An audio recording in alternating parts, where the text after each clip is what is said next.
Soybean তেলের দাম litre প্রতি 1 লাফে 14 টাকা বাড়ানোয় ক্ষুব্ধ ভোক্তারা। অন্যদিকে কম রেটের পাম তেলের দর সয়াবিনের সমান করায় বিস্মিত খোদ বিক্রেতারাও।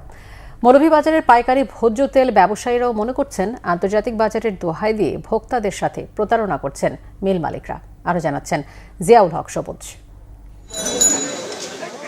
দফায় দফায় বৈঠকের পরও বেড়েছে ভোজ্য তেলের দর। মঙ্গলবার লিটার প্রতি 14 টাকা বাড়িয়ে বোতলজাত সয়াবিনের দাম 189 টাকা এবং খোলা সয়াবিনের দর 12 টাকা বাড়ানোর ঘোষণা দিয়েছে তেল রিফাইনারি সমিতি। আগের দর বিবেচনায় এবার সবচেয়ে বেশি বেড়েছে পাম তেলের দাম। আগে সয়াবিন ও পাম তেলের দামের মধ্যে 10 থেকে 15 টাকার পার্থক্য থাকলেও এবার তুলে দেওয়া হয়েছে সেই ফারাক। এই সরকার আগের যে সরকারগুলো ছিল, এই সরকারের আমলে এই রকম কখনো পাম আর সয়াবিন একদম ছিল না। অলওয়েজ আপনার পাম অয়েলের দাম সয়াবিনের থেকে মিনিমাম 10 থেকে 12 টাকা কম ছিল।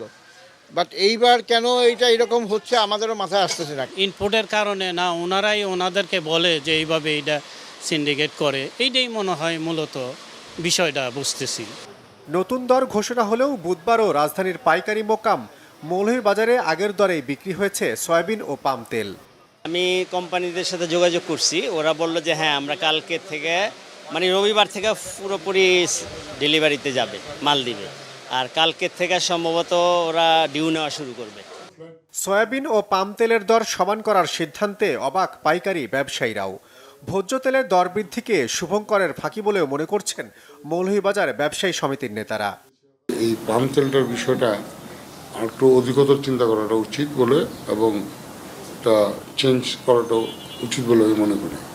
না হলে তো ভোক্তারা একটা প্রতারিত হবে।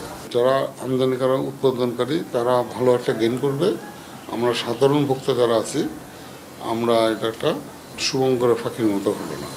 ভোক্তা স্বার্থ বিবেচনায় ভোজ্য তেলের ভ্যাট প্রত্যাহারের পরামর্শ দিয়েছেন ব্যবসায়ীরা।